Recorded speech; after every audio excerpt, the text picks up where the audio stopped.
فاتحہ. بسم اللہ.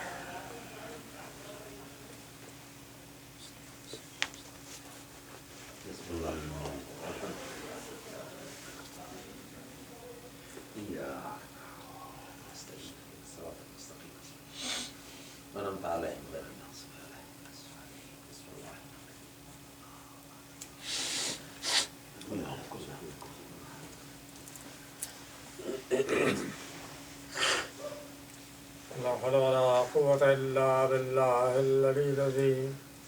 أعوذ بالله السميع العليم من الشيطان اللعين الرجيم. بسم الله الرحمن الرحيم. الحمد لله رب العالمين، ثم الصلاة والسلام على أشرف الأنبياء وسيد المرسلين خاتم النبيين أبي القاسم محمد. اللهم صل على محمد وآل محمد وأهل بيته الطيبين الطاهرين المعصومين المظلومين. أما بعد، فقد قال الله سبحانه وتعالى في محكم كتابه الحكيم: بسم الله الرحمن الرحيم. مكروا ومكر الله والله خير الماكرين. صلواتك. اللهم صل على محمد وآل محمد. حضرت محترم، سورہ آل عمران کی تیسری آیت مکرمہ کلام میں ہے. ارشاد ہو رہا ہے کہ قبل لوگ اپنی منصوبہ بندی کرتے ہیں اور اللہ کی اپنی منصوبہ بندی. اللہ بہتر منصوبہ بندی کرنے والا ہے. اس سلسلے میں گفتگو ہے.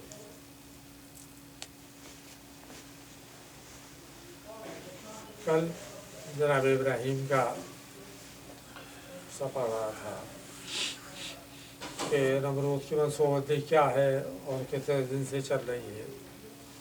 کہ اللہ نے اس کی منصوبہ بندی میں کوئی رکاوٹ پیدا نہیں کی، جیسا میں نے کہا، اور اپنی منصوبہ بندی پہ عمل کیا. آج ایک دوسرا واقعہ. سرور کائنات صلی اللہ علیہ وسلم مکے میں ہیں اور کفار کی منصوبہ بندی یہ ہے کہ حضور کو قتل کر دیا جائے. اس کے لیے طے یہ ہوا کہ اگر کوئی ایک قبیلہ رسول کو قتل کر دے گا تو بنی ہاشم اس قبیلے کا ستیہ ناش لگا دے گا. اکیلے ابو طالب کو خوف یہ تھا کہ جیسے میں عرض کیا تھا نا کہ ابو طالب سارے سرداریں قریش سے ہی کہہ کے اٹھا کہ دیکھو یہ تمہارے ساتھ جو میرے قبیلے والے بیٹھے اس لیے بیٹھے کہ اگر محمد آج لاپتہ ہو گیا تو سب کو قتل کر دے. تو اکیلا ابو طالب اگر یہ ہمت رکھتا ہے تو پورا قریش ظاہر.